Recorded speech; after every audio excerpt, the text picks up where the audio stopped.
Present सुल्तान Kushwaha official YouTube channel. Singer सुल्तान Kushwaha, director जय सिंह कुशवाहा, राइटर मिथुन गुज्जर भावली। सर में जान मेरी तू कसम की बन रही है प्यारी, दो रात मेरे साथ गुजारी, अब बन रही क्यों ब्रह्मचारी बेटू, अब बन रही क्यों ब्रह्मचारी, अब बन रही क्यों ब्रह्मचारी। ओ जैसा सर में जान मेरी तू कसम की बन रही है प्यारी, दो रात मेरे साथ गुजारी, अब बन रही क्यों ब्रह्मचारी बेटू, अब बन रही क्यों ब्रह्मचारी, अब बन रही क्यों ब्रह्मचारी। Music by Shridev recording studio Kota, proprietor Sonotia enterprises company, Sukhsen Kushwaha ji Agra वाले। ये बदनामी घर घर में है गई, पढ़े वो लिखे वो छूट गया, करके तो से प्यार लाडली, मेरो मुकद्दर फूट गया लाडो, मेरो मुकद्दर फूट गया, मेरो मुकद्दर फूट गया। ओ बदनामी घर घर में है गई, पढ़े वो लिखे वो छूट गया, करके तो से प्यार लाडली, मेरा मुकद्दर फूट गया बेटो, मेरा मुकद्दर फूट गया, मेरा मुकद्दर फूट गया। ओ तेरी झूठी मोहब्बत ने मेरी छीन ली खुशियाँ सारी, दो रात मेरे साथ गुजारी, अब बन रही क्यों ब्रह्मचारी लाडो, अब बन रही क्यों ब्रह्मचारी, अब बन रही क्यों ब्रह्मचारी।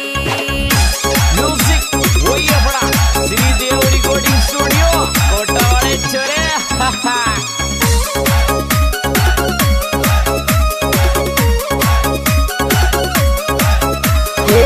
अपना अपना के छोरी आज मुझे तू लूट गई, माँ बापू की नजर में गिर गया, मेरी आशा टूट गई लाडो, मेरी आशा टूट गई लाडो, मेरी आशा टूट गई।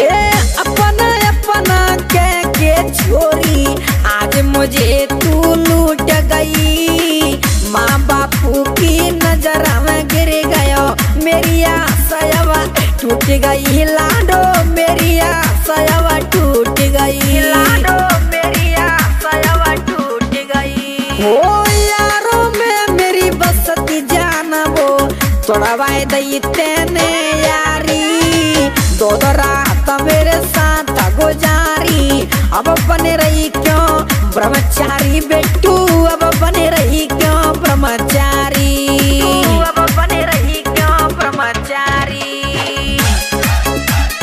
और रवि भाई खास तरह एंड करम सिंह वाले कैसे, और सुन लंके छोरा मेरी बात, और सुन भाई दीप छोरा।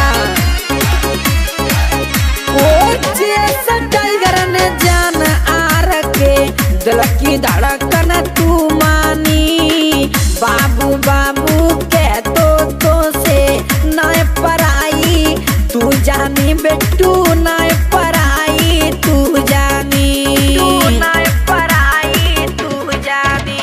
ओ जैसा टाइगर ने जान आ रखे, दिल की धड़कन तू मानी, बाबू बाबू कह तो से नाय पराई, तू मानी लाडो नाय पराई, तू मानी नाय पराई, तू मानी। ये सुल्तान कुशवाहा को जान मेरी तू बन बैठी नागिनकारी, दो रात तेरे साथ गुजारी, अब बन रही क्यों ब्रह्मचारी लाडो, अब बन रही क्यों ब्रह्मचारी, अब बन रही क्यों ब्रह्मचारी।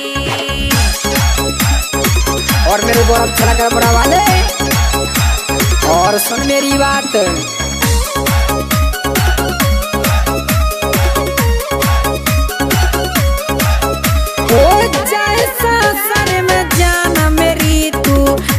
की बना रही है प्यारी। दो रात मेरे साथ गुजारी, अब बन रही क्यों ब्रह्मचारी बेटू, अब बने रही क्यों ब्रह्मचारी, अब बने रही क्यों ब्रह्मचारी। ओ जैसा सर में जान मेरी तू कसम की बना रही है प्यारी। दो रात मेरे साथ